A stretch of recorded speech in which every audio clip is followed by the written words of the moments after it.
Balik na sa kani-kanilang dating assignment ang mahigit 2,000 pulis na i-deploy sa compound ng Kingdom of Jesus Christ sa Buhangin, Davao City.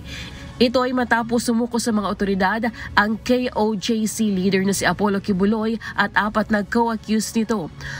August 24 ng madaling araw nang pasukin ng daang-daang pulis ang KOJC compound para hanapin si Kibuloy at mga kasamahan nito.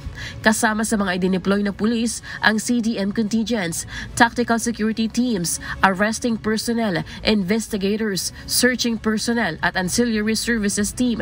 Ang mga ito ay mula sa Police Regional Offices 10, 12, 13 at SAF. Ayon kay Police Regional Office 11, Regional Director Police Brigadier General Nicolas Torre III, pasado alas 7 kagabi nang ipina-pull out niya ang kanyang mga tropa sa compound. Kahit pagod, nakangiting umalis sa compound ng mga pulis, bit-bit ang kanilang mga gamit. Makakapagpahinga at makapagbihis na umano sila ng maayos. Medyo ginawa naman, makakaligo na ng pan, makakatanggal na ng combat shoes. Magiginawa na yung katawan, ma'am, ba? Tapos, makakasama na yung pamilya. Ilang days kayo dito, sir? Dito, ma'am, sa KOJC? 16 days, ma'am. 16 days? 16. Doble naman ang saya ng isang pulis na ito dahil kasabay ng kanyang kaarawan ang pagtatapos ng kanilang assignment sa Davao City. Happy birthday! Sana'y malusog mo kami! Nagdiwang at nagsaya naman ang mga KOJC members dahil malay na silang makapagtipon-tipon sa loob. Nakipagkamayan at nagpasalamat pa sila sa mga lumalabas na tropa ng pulis. Mayroon namang umiiyak habang nananalangin sa loob ng KOJC Cathedral. Kagabi, nagkaroon ng pagtitipon at kasiyahan ng mga pulis sa loob ng Camp Katitipan sa Davao City. Dito, nagpasalamat sa General Torre sa kanyang mga tropa. Mabuhay tayong lahat!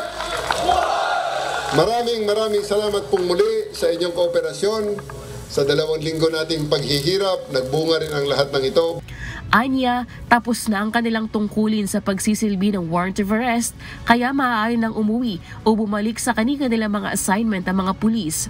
Effective this moment, uwian na sila. And I'm asking just the higher headquarters, nabigyan naman sila ng leave. Dahil kami naman. Ayon pa kay Torre, masaya siya na nasa kamay na ng mga otoridad si Kibuloy kahit hindi sila mismo ang nakahuli sa kanya. Naniniwalaan niya siya na lahat ng kanilang ginagawa ay nakatulong para sumuko ito. You know, this is a whole government approach. Diba? This is a whole government approach. Hindi yan kung sino ang may credit, sino ang may... Walang ganun. Basta, ang importante, ang utos ng korte ay nasunod. Lelaine Moreno, Humahataw sa Balita Ngayon.